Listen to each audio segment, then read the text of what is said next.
Vous pensez connaître le requin, le tueur des océans, le cauchemar de vos étés. Oubliez tout ce que vous croyez, tout ce que Hollywood, vos journaux, vos histoires vous ont raconté. C'est un mensonge. Le véritable prédateur n'est pas sous l'eau, il est sur terre. Il tue 100 millions de requins par an. 100 millions. Pour le propre aileron, pour le sport, pour le profit. Et tout ce que vous craignez ne représente qu'une poignée de morts par an. 5. Hollywood a fabriqué un monstre imaginaire. Et nous, humains, avons créé le vrai cauchemar. L'océan saigne, les écosystèmes s'effondrent. Et pendant que vous tremblez sur votre survie à la plage, la planète meurt. Le requin ne tue pas, l'homme tue. Voilà le véritable prédateur.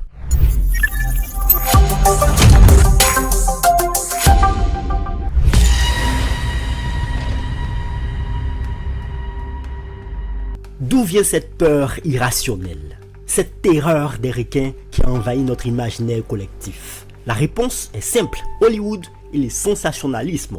Avant les années 1970, le requin était un animal méconnu du grand public. On le voyait dans des documentaires, mais il ne suscitait pas une peur viscérale. Tout a changé en 1975 avec la sortie du film Les Dents de la Mer de Steven Spielberg, basé sur le roman de Peter Benchley. Ce film a transformé le grand requin blanc en une entité surnaturelle, une force du mal qui pourchasse l'humain pour le plaisir.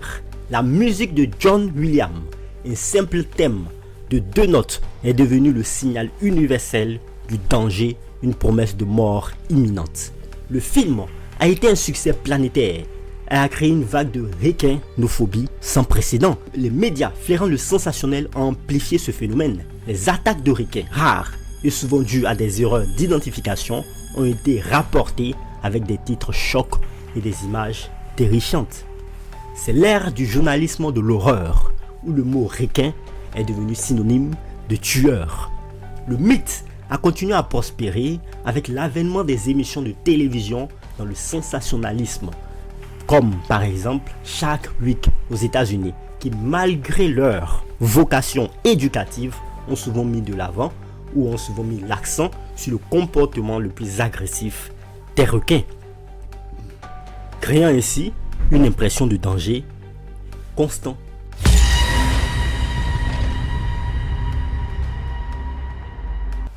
Le mythe du requin tueur a collé à notre cerveau parce qu'il s'appuie sur nos peurs les plus profondes. La peur du prédateur et la peur de l'inconnu. D'abord, il y a ce qu'on appelle le biais de disponibilité. On a tendance à surestimer la probabilité d'un événement en fonction de la facilité avec laquelle on s'en souvient. Une attaque de requin, aussi rare soit-elle, est un événement tellement violent, spectaculaire et médiatisé que nous le retenons. On oublie toutes les autres façons plus probables de mourir, comme la foudre ou les chutes de notre coco. Mais on se souvient de l'image du requin. Ensuite, il y a la peur de l'inconnu. L'océan est un milieu étranger pour nous. Oui, parce que nous vivons principalement sur la terre, ferme. Nous ne pouvons pas respirer, nous ne pouvons pas voir clairement. Et nous y sommes lents et impuissants. Le requin est le symbole de tout ce qui nous échappe dans cet environnement. Et notre esprit y projette nos peurs les plus profondes. Enfin, il y a la simplification. Oui, l'image du monstre est bien plus facile à comprendre que la réalité complexe du requin. Une créature fascinante qui joue un rôle essentiel dans l'écosystème. Non, on préfère plutôt l'histoire simple du tueur humain à la réalité d'un animal qui se trompe d'identité ou qui réagit à une provocation.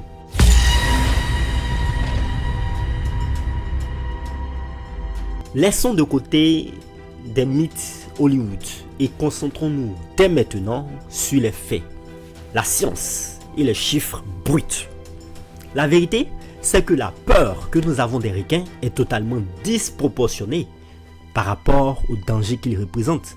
Les statistiques qui parlent d'elles-mêmes sont claires. Selon les données du fichier international des attaques de requins de l'université de Floride, la principale base de données mondiale sur les attaques de requins, le nombre d'attaques non provoquées reste incroyablement bas. En 2023 par exemple, l'ISAF a reporté 69 attaques non provoquées de requins dans le monde, dont seulement 10 ont été mortelles. Pour mettre cela en perspective, c'est moins qu'un décès par mois sur la planète. Pour bien mesurer ce risque infime, comparons-le à d'autres causes de décès beaucoup plus communes, souvent ignorées. Par exemple, chaque année, les éléphants tuent en moyenne plus de 500 personnes dans le monde. Oui. Pas seulement eux, les hippopotames tuent environ 500 personnes par an. La foudre tue en moyenne 24 000 personnes par an. Mourir d'une chute en tombant ou descendant d'un escalier est 100 fois plus probable que de mourir d'une attaque de requin. Le simple fait de tomber dans un seau d'eau tue plus de personnes que le requin chaque année. Selon les Centres pour le contrôle et la prévention des maladies, CDC aux États-Unis, ces chiffres sont clairs et irréfutables.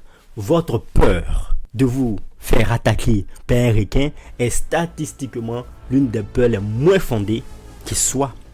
Le pourquoi derrière l'attaque est une question de confusion, pas de chasse. La science marine a largement étudié le comportement des requins. La biologie ou les biologistes s'accordent sur un point. Les requins n'ont pas de goût pour la chair humaine. Leur régime alimentaire se compose de poissons, de phoques, d'otaries et d'autres mammifères marins. Une théorie largement acceptée par les experts comme le biologiste marin George Burgess. C'est celle de la mauvaise identification. En effet, un requin voit un surfeur sur une planche depuis le dessous et la silhouette est très similaire à celle d'un phoque ou d'une tortue, sa proie naturelle. Il mord une fois pour tester, pour identifier ce qu'il a en face de lui. Une fois qu'il se rend compte de son erreur, il l'a généralement prise. C'est pour cela que la plupart des attaques ne sont pas mortelles. Le requin n'a aucune intention de manger l'humain. Au contraire. Et contrairement aux représentations d'Hollywood, le requin ne chasse pas l'humain. Il est un prédateur curieux et opportuniste qui agit par instinct. L'attaque de requin n'est pas un acte de malice ou une quête de vengeance, mais une erreur d'un animal qui ne nous considère pas comme une source de nourriture. Mais qui est le vrai prédateur? Maintenant, parlons du côté brutal de la réalité. Si les requins ne sont pas une menace pour l'homme, l'inverse est une catastrophe environnementale d'une ampleur insoupçonnée. C'est ici que le mythe du tueur humain prend du sens et ironiquement et tragiquement parlant. Sur une étude publiée dans la revue scientifique Marine Policy, basée sur des données de l'Organisation des Nations Unies pour l'alimentation et l'agriculture, le FAO, on estime que plus de 100 millions de requins sont tués chaque année. Ce chiffre est le fruit de la pêche commerciale, mais surtout de la pratique du finning, qui consiste à capturer le requin, lui couper les ailerons pour les vendre au marché noir pour des soupes ou des remèdes traditionnels et le rejeter à la mer vivant où il meurt lentement et douloureusement. L'ampleur du massacre est si grande qu'elle a conduit à un déclin catastrophique de nombreuses espèces de requins. Le requin marteau est classé comme en danger critique d'extinction. Par exemple, pas seulement lui, d'autres espèces comme le grand requin blanc sont considérées comme vulnérables. C'est une guerre de l'homme contre une espèce entière, motivée par une peur irrationnelle et par une cupidité sans limite. Le rôle écologique des requins est pourtant très vital. En tant que prédateurs au sommet de la chaîne alimentaire, ils régulent les populations de poissons plus petits. Sans eux, l'écosystème marin s'effondrerait, ce qui aurait un impact désastreux sur nos propres ressources alimentaires et sur la santé des océans. La vraie menace n'est pas une simple morsure, mais l'extinction d'une espèce essentielle. La réalité est que la peur que nous avons des requins est le résultat d'un fantasme créé par le cinéma et des médias. Un fantasme qui a causé une destruction massive. C'est l'un des mythes les plus dangereux qui existent, car il nous fait détester une créature qui est en fait une victime.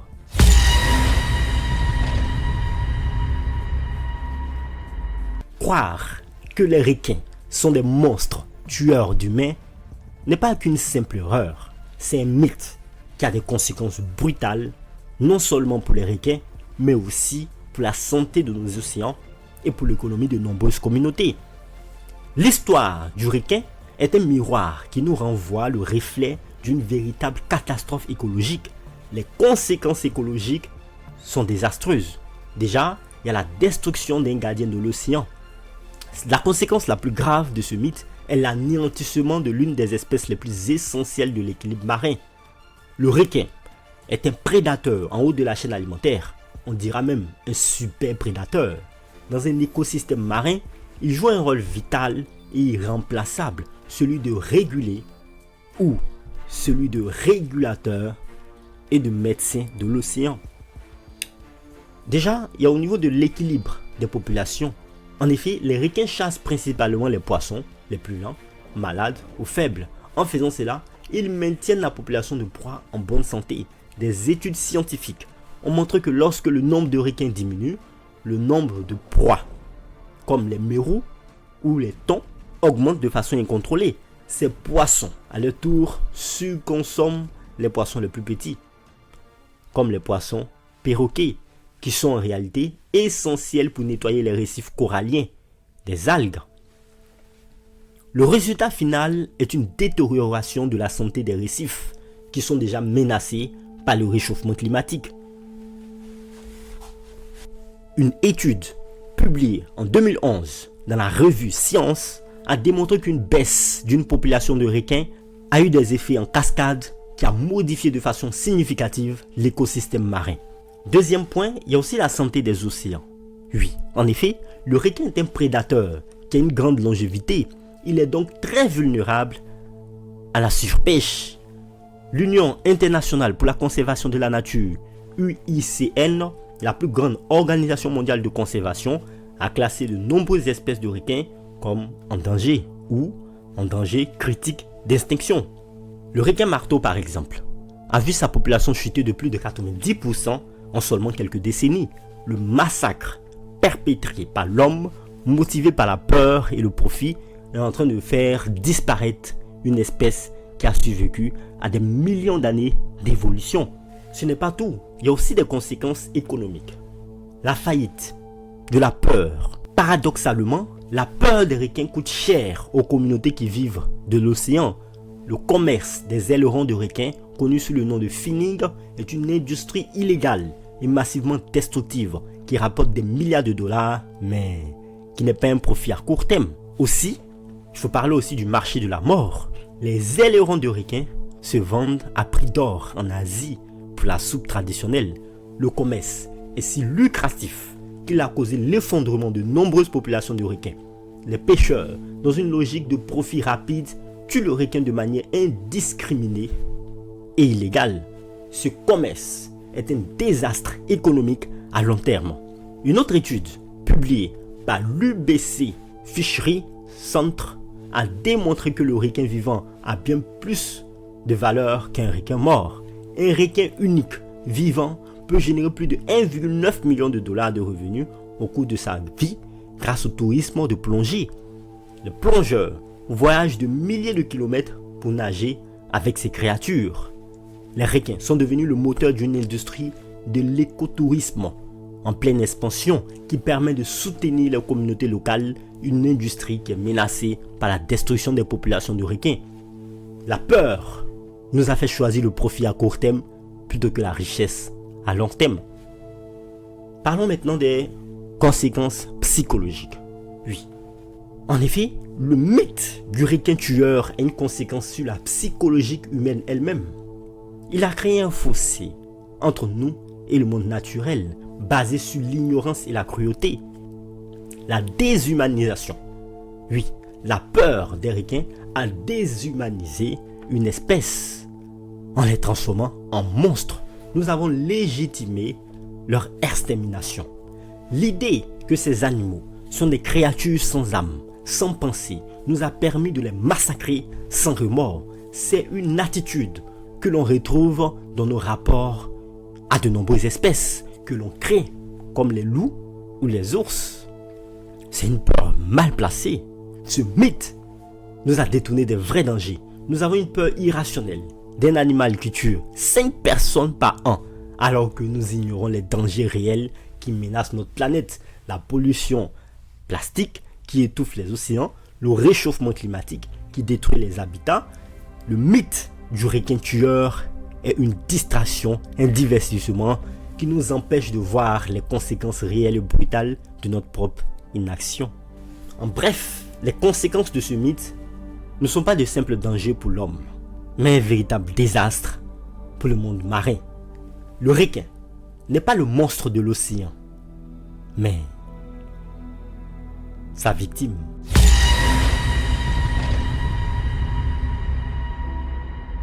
Alors, que retenir de tout ça? Que le requin n'est pas un monstre, non, loin de là. Il est une victime de notre imagination, de notre ignorance. Alors, la prochaine fois que vous entendrez l'histoire d'un requin tueur, rappelez-vous que le véritable tueur est celui qui a inventé cette histoire. La vérité, c'est que l'homme tue des millions de requins et le requin tue une poignée d'hommes. La vraie peur, ce n'est pas l'animal dans l'océan, mais notre propre ignorance sur Terre. Le véritable prédateur, c'est nous. Merci de nous avoir suivis. J'espère que vous avez aimé cette vidéo. N'oubliez pas à liker, partager, à vous abonner. Portez-vous bien. Faites le plein de savoir. N'arrêtez jamais d'apprendre. C'est ce qui vous fait grandir. Au revoir.